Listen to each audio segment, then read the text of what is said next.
So it's all structured to protect the user from potential external threats. You've got your server processes over here. You've got your client processes over here. And you've got a whole architecture between the two to ensure that there's no compromission between the two. So basically, the loopback interface communicates with other processes on the host for security. It separates it from the external network. In other words, it's only accessible from within the host. Are you still following? I feel like I'm at that point where the more I try to understand it, the further away I get. I think you need a break. Let your brain work on its own. You can't really brute force your way through it. Maybe. I think it's like holding a bird. The more you try to grasp it, the more it tries to fly away. Why does learning work that way? Could it be that you care more about the outcome than the concept?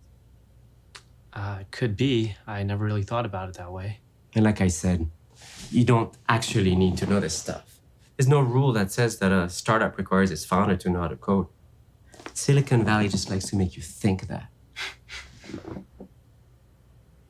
James, don't you have a morning meeting tomorrow? Nah, Eichmann doesn't really care if I go to those things or not. As long as my status sheet numbers are higher than last week's, I'm good. I really don't miss those at all. All I need to do is change a 5% to a 10%, as if there's actually a difference. You know, there were some things I was starting to miss about work. Like small stuff, like taking a shit in the single-use disabled bathroom.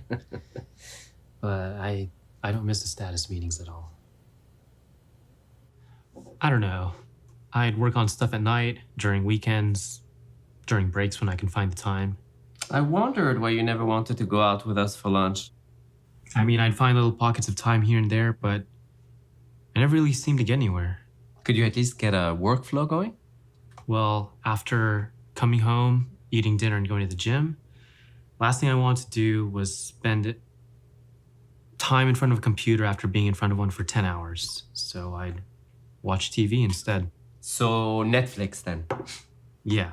So like after an hour of that, I'd sit down and try to get some actual work done. But it takes half an hour to even get into a groove.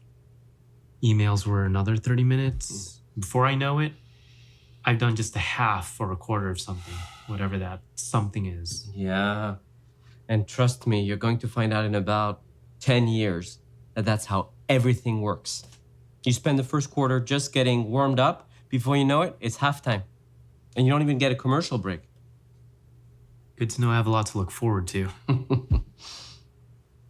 So, I take it product design is much more difficult than it looks, eh? Don't even get me started. Corner cases upon corner cases. I'd think up of functions that sounded great, and the second that I write them down on the whiteboard, they're complete nonsense. They sound so good in your head, though, don't they? You really like telling me I told you so, don't you? So, why do you keep spending your time on this coding bullshit? Dude, I can't explain it, all right? This stuff is interesting. I would have switched to comp sci back then if I'd known. I'm glad to see you've got the bug, but I thought design was your thing. I'd be hitting two birds with one stone. And if I'm being honest, I don't want to make a product where I don't understand the software all the way down to each function and each method. Look, I'm not telling you what to do, but you've got a bit of starting capital. Not a lot of people get that. You can pay someone pennies to take care of that. An architect doesn't need to know how the plumbing works. Look, all I can say is that this stuff is interesting. I'm even thinking about taking that full stack bootcamp The course. 10 months one? I mean, I know it's expensive, but I think it'd be Dude, worth forget the cost. That's 10 months. Do you even know where you'll be in 10 months? I don't see why I can't do both. I didn't say you can't do both. Doing both well is another question. If I know how to develop the software, I know what works and what doesn't. No one wants to use something that doesn't work. You know what would make people want to use your shit? Putting time into it. To make sure it has actual value. Look, all I'm saying is that for the first time since I've started all of this, the programming aspect is the only area where I seem to be getting somewhere. Give it some time. The product design aspect is supposed to be hard because you don't have a roadmap. What do you mean the design portion will come to you? And what makes you think that programming will come so easily? I've been doing it for 12 years. I'm still not a master at it. Design's a creative activity. It'll happen when it happens. I just want to be proficient at programming in a short amount of time, and I feel like I'm already getting the hang of it. You feel you're getting the hang of it?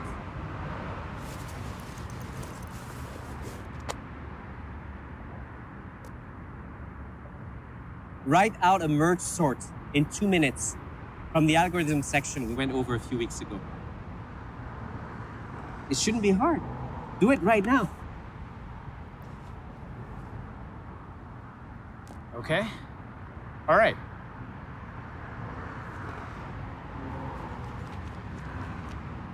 So merge sort takes a list and it... Hey, this isn't an interview. You don't need to explain your thought process. Just write. Okay.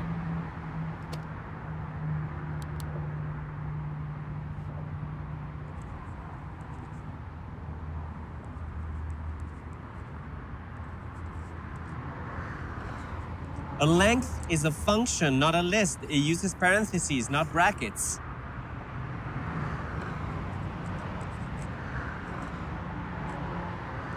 You're incrementing it wrong.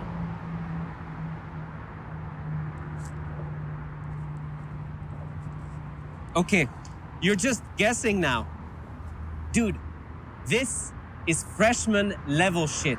Most comp sci students learn this first or second semester. I understand the basic concept behind it. You've gotten the hang of me explaining it to you. Anyone can listen to someone else explain a concept. That's different from being able to code.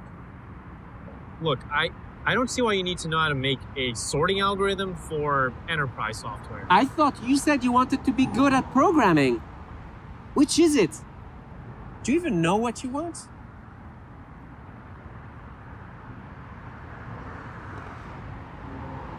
Not exactly sure. Don't sweat it. You didn't do worse than I would have. If you think this is such a waste of time, why are you bothering on teaching me this stuff? Anyone who wants to pursue anything earnestly deserves help. That's why I'm still here. Look, I'm not trying to tell you what to do. I'm only asking you what you want.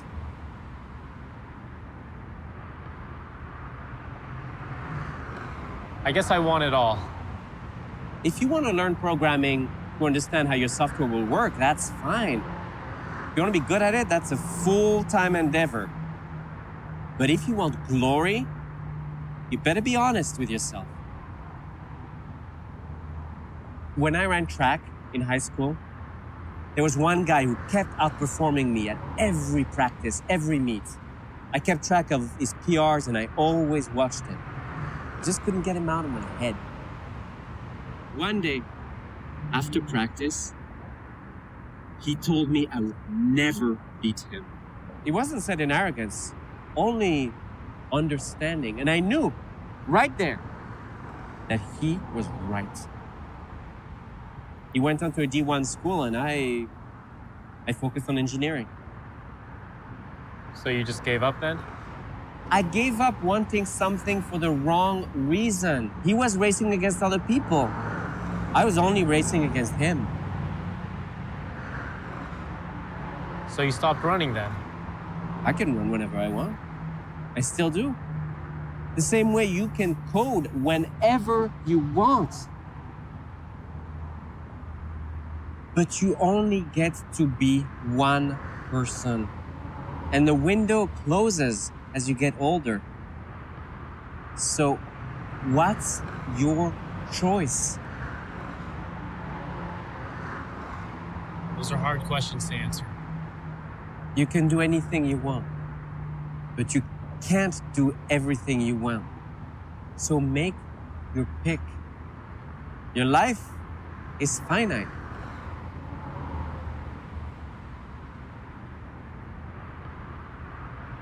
I hear you there. Don't worry about your time. You have more than enough. See you next week.